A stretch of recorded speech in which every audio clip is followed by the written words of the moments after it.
So today we are making an aquarium out of this piece of firewood, but before we continue I want to show you how I got this far.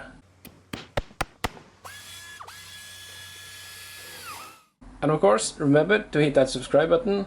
That would really help me out as a small YouTuber, and it would make sure that you won't miss any future content. So anyway, first here I line up the area I want to carve out. And I'm trying to follow the natural lines in the wood to make it a more natural, pleasing look afterwards. Then I simply use my router to get rid of the unwanted wood, before I saw the piece off of the rest of the wood. And after a short round on the sander, I get rid of the saw marks and it's ready for some resin. So, while you were watching that, I was mixing up some resin, and we are now ready for the coating of this piece of firewood, so that we preserve both the wood and the bark. And I got a lot of bubbles into the resin this time, but it doesn't matter at all, because it's only gonna be a thin film of resin on here, so there won't be any bubbles at all. And actually we will prevent bubbles from rising later when I fill the entire gap here, the void, with resin. And then all we need to do is to leave this hanging until it hardens. So before we put in the resin that's supposed to be the water, I want to have some sand here at the bottom to represent the seabed. So I'm gonna use a marker and just roughly mark out the outlining of the hole. And that is gonna be glued to the back of the piece. Then it is time to get the guns out and start gluing.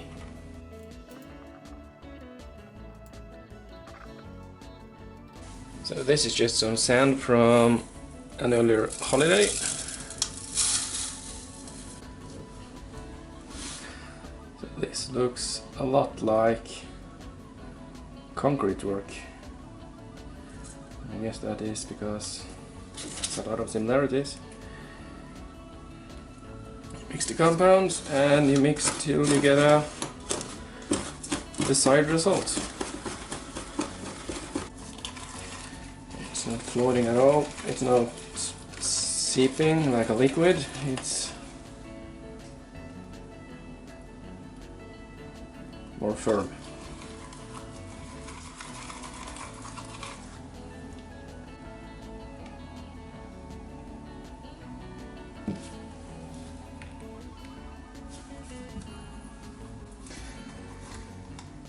So this is definitely not the most optimal way to do it, but I can't really figure out any other ways to do it at the moment.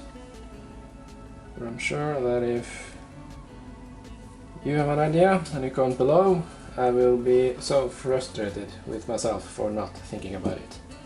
So why don't you try and do that? Comment how you would have done this. So it seems like I was pretty spot on with the amount of sand. So now you can just let it dry, and I'll be back when it is. Then we can continue. So after I left the sand to dry, I came up with the idea to put some shells in there to make it a more lively place. So as you can see, I've already put some down, but I think I want just a few more. Really nice actually. Gives some more contrast to it and make it a little more alive. These shells are actually from the same beach as the sand is, so they're all from Cape Verde, where I got them. So that's nice, isn't it? Now we can leave them to dry.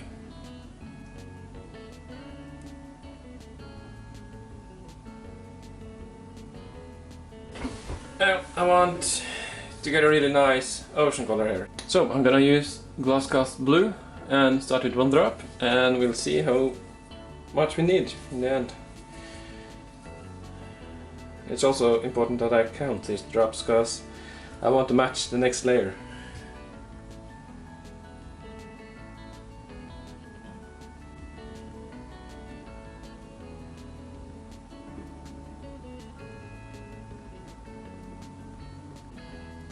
So let's pour and hope it doesn't leak too much.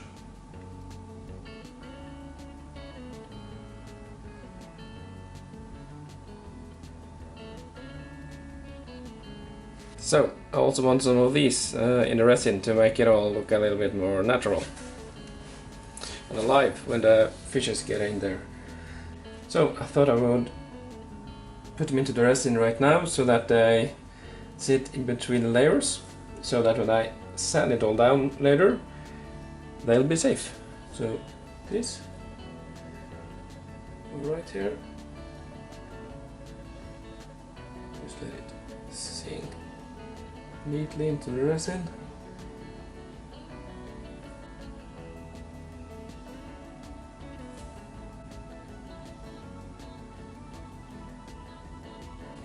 So, as you can see, the first layer has really started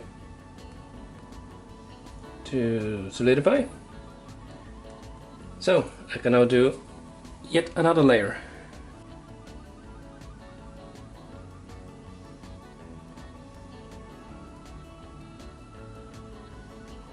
In a really stupid, messy way like that. So, okay. And then it's time to put in the fishes. Just gonna do a little more here first. Okay, like that. I want the red one to go here. Like that. And the blue one, I'm gonna put right there. Like this. There we have it. So like that.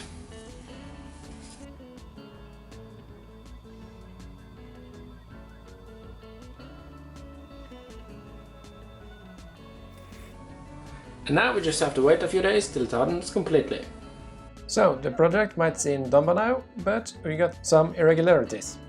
The sand is sticking out of the wooden frame, and the resin is not flush with the wood.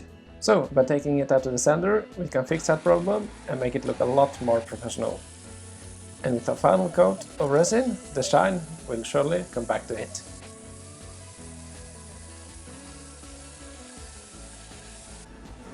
So, just mixing up some resin here for the final coating. And I see that we have some air bubbles here in the sand that appeared after we sanded it. So I'm going to fill those first with some resin before I just coat the rest with a very thin layer. So hopefully that will make it shine again and we get a good result. And for this I'm just using a sponge to evenly spread out the resin. As you can see, there are stripes in the resin right now, but if things work as they should, then those stripes should level out by themselves.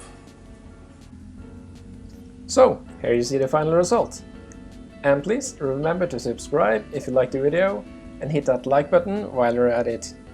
This was quite an easy project, to be honest, but with that many layers it took quite some time. If you got any questions, hit me up in the comments. Thank you, and I'll see you next time.